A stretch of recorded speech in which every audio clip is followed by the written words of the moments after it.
I had a whole setup I wanted to do, but I took it all down. Um, yeah, so we'll see how this turns out. Anywho, welcome. It is Sunday afternoon. We were about 2 o'clock, a little late, but oh well, whatever. It's Sunday. We do what we want. Let's see here. I got some other stuff I'm trying to set up. Boy, how's everyone Sunday doing? Oh, none of you. So, I wanted to do more of these live streams because I'm want to connect with everyone in more of a one-on-one type of way and kind of open up conversations with people. But today, this topic is high performance cars are actually safer than your normal cars. And you're like, okay, maybe. The premise of this isn't just the mechanics of it, it's also some of the psychology, some of the way that you think when you're in these high performance cars that is drastically different than you are if, say, you're driving a Toyota Camry. They're, it's definitely a different mindset you're in. And that's kind of what I want to talk about a little bit because I've been in that world and I've seen the good and bad of having something that's got 500 plus horsepower and kind of how it makes you feel. So when I talk about high performance cars, I don't necessarily mean the crazy high end Aventadors and all your other Ferraris and $1 million Paganis and stuff like that. I mean, they're in their own world for sure. But like something like a Supra or an FRS or BRZ, even Corvette or something like that. Those are high performance cars, and to me, they're actually safer than, like I said, like your Toyota Camrys or Ford Taurus or anything along those lines. And like I said, mechanics aside, when you're driving those cars, you think a little bit differently. So we'll talk about the mechanics real quick. When manufacturers have to do these high performance cars, they are actually putting more effort into it because they can achieve certain speeds, and they want to make sure that those people are safe that are driving them. So obviously, because they can reach a higher speed than your everyday car, well, they're going to be a little bit better engineered than, again, like I said, even your Civics. I'm sorry, guys, those of you that are Civic lovers, they are not high performance cars. You can make them fast. I'm not saying you can't. They aren't high performance cars. Sorry, they're just not. Or cars like my Hellcat that I had. That thing was beefy. It had 700 horsepower. The transmission, granted, the diff liked to explode every once in a while when you decide to launch, but hey, it happens. I think the Demons had the same problem.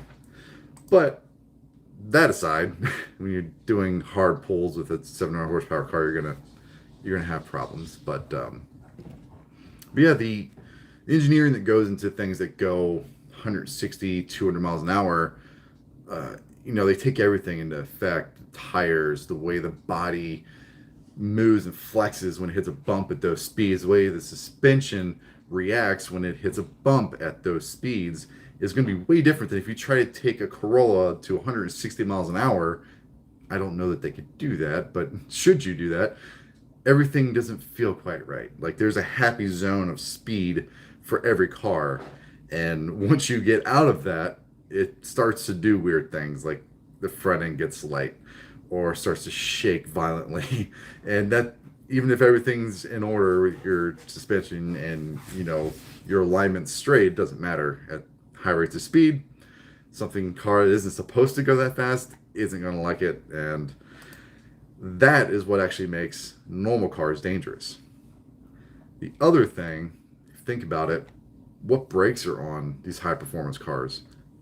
With the exception of Camaros, I never understood why they have a Camaro. The ZL1s have these standard steel disc brakes that aren't slotted. They're not 6-piston calipers, although the 1LE I think might be 6-piston calipers. But even still, they're not the size of what the Hellcat is, or other cars in that realm, even like the Jaguars.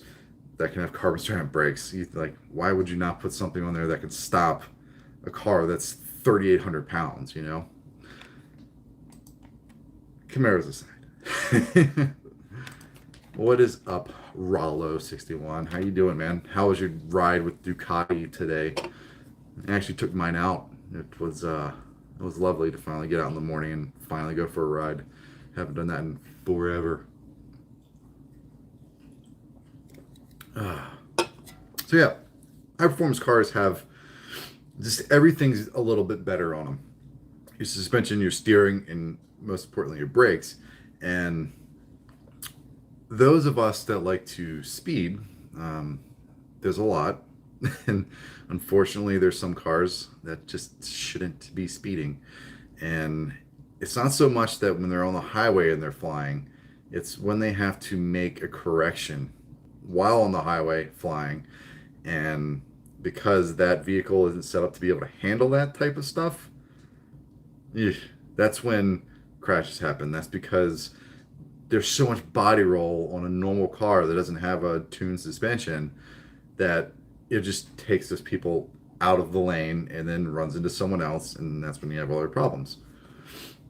So, like I said, the engineering's better on cars. They're supposed to be high performance and fast.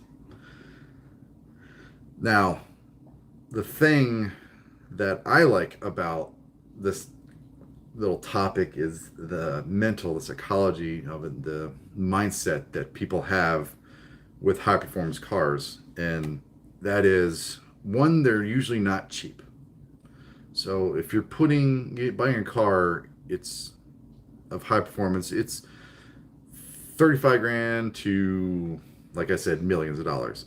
So you are putting money out there. And the last thing that most of us want to do is go wrap it around a tree or go run into a wall or something like that. So most people, and I can't say for all because we've seen Mustangs leave Cars and Coffee, so we know what happens there. But for the most part, we know that that vehicle has a lot of potential.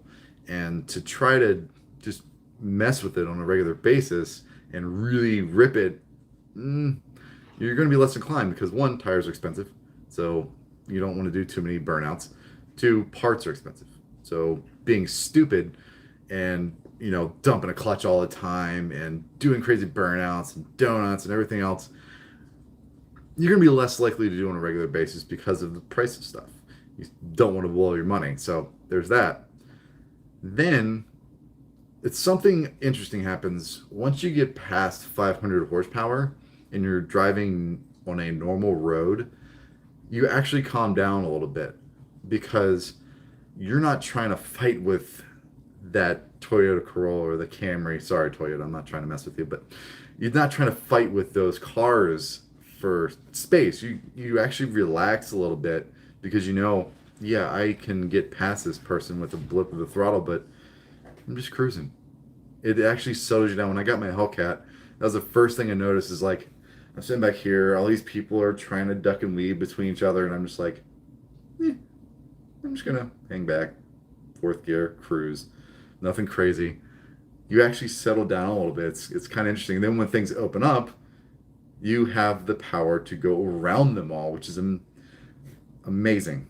And that's the other point of this is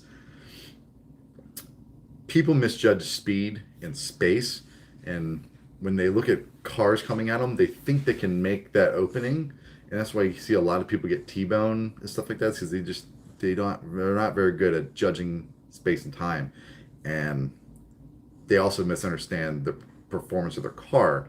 So like, okay, I can just push the gas and go. It doesn't work that way on little four bangers, stuff that doesn't really have any power. You hit the gas and it just kind of goes, there we go, we're going, I think. And you get blasted because that car just doesn't have the power to get out of the way or get up and go like it needs to. And that's just another level of safety.